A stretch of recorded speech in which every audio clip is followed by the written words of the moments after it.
gentlemen of the Pbf.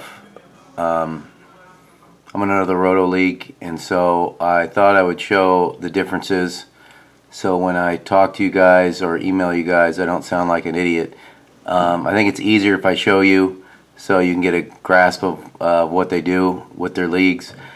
And the thought being that maybe there's some stuff you want to adjust or adapt to, and obviously the stuff that you don't like you can just throw in the trash. This is a Roto League, so obviously it's a little different than ours.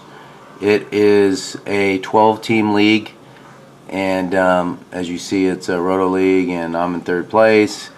And it's a 9-category league. It sounds like it would be intimidating, 9 categories, but it's actually very simple. And I'll get into that in a minute. But basically, there's 12 teams, and we drafted. Oh geez, I'm not even sure. But there's 2 main screens, just like our league. There's the standings. You can look at it closer, and obviously, the most points you can have is 12 points in 9 times 9 categories. So this guy's in first place with 80.5. But the rankings can be deceiving, and I'll explain that in a second. And then I'll go to my team, and just to give you a little insight of that, there's my team, and you get a sense of it's basically the same thing. One of the things that's different. First off, on the draft, it was I had no idea what these guys are worth, so I basically did a serpentine draft. So I just got all the help I could on the internet. There was a ton of information on 9-category leagues, and so it's a lot easier to do research and get help than as opposed to our league, where there's no league that copies that. So this league is a little more advanced into the 21st century, is what it would take it to our league. Not that there's anything wrong with our league. There's a lot to say about tradition and whatnot, but I think some changes could be positive if everybody was on board. First difference is that in this league, position is important. You start a point guard, shooting guard, guard, small forward, power forward, forward, center, 2 centers, 2 utilities, and 3 bench guys. It's actually pretty simple. I mean, even if you got to make sure you have everything covered when you draft, but even if you had a guy that only played point guard like John Wall, he can play point guard, he can play guard, and he can play both utility spots. So it's very easy. And then 80% of the league plays two positions anyways. So I got Trevor Ariza right here. He's a shooting guard, small forward. So he can actually play shooting guard, guard, small forward, forward, or utility. So there's a good chunk of these guys that can play 40% of the positions fairly easily. And it's also pretty good with strategy. You're addressing positions in the draft. Hey, if small forwards are weak and there's only a handful of good ones, you might want to draft earlier. I mean, that's just the way it would go. Also, in our league, if you're trading a 40-point player for a 40-point player, it's like a waste of time. Why bother? Unless you really have a need at position. But obviously here, in a category league, there's a big difference between like a point guard 40-point player and a center 40-point player, and depending on which guys will help your category. One of the neat things about this league is that another team could have 5 guys going that night, and you have 0, and you actually gain ground on him. I'm going to go back to the league standings because with the percentages, if they shoot shitty and or turn the ball over a lot, then you can make a move on them depending on how that goes. It's basically just the same as ours with the 2 screens. I don't want to make it complicated, but this is what I was referring to earlier. I'm going to go to full standings, and this is kind of like a more detailed breakdown. This standings is actually a little bit deceiving because actually I'm going to skip over to my team real quick. The one thing I mentioned is that in this league, everyone gets exact same amount of games, and basically you get 82 games at each one of these spots. 82 games at point guard, shooting guard, guard, etc., down to 2 utility guys. And then you got your bench. and you get 82 games at each position. It would seem complicated and hard, but at the very bottom of your page, it gives you a breakdown, and you always know where you're at. For point guard, I'm at +1. That means I'm ahead of schedule by 1 game. And at shooting guard, I'm at 0. Right now, I'm even. Some guys are at like +10 or -10. That means they have to get a lot more games in, or they're way ahead, and they might not be able to get any games with about 2 weeks to go. I'm assuming. I've never played this game before. It's kind of interesting. And look, -1. Obviously, I need to catch up on that category.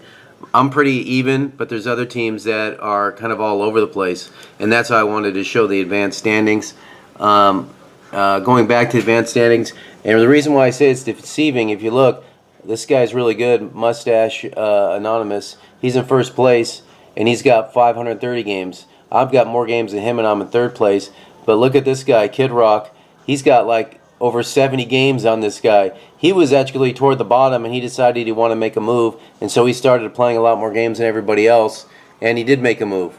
But again, it could be deceiving. Some of the guys at the bottom could be way low on games, and they really should be a lot higher. It all depends on what you got. There's been times during the season where I've had a hot team, I've had a great bench, and I've wanted to get a lot of guys in. And with the utility spots, it's pretty easy to do. And then there's been other times during the year where I just feel like I made a couple trades and a couple 2-for-1s, and my team has been kind of light, and I didn't want to start more than 8 or 9 different players, and so that's another different strategy. Going back to my team, and hopefully this isn't messy, but the cool thing about this league, I think, is that it's really hands-free as far as owners.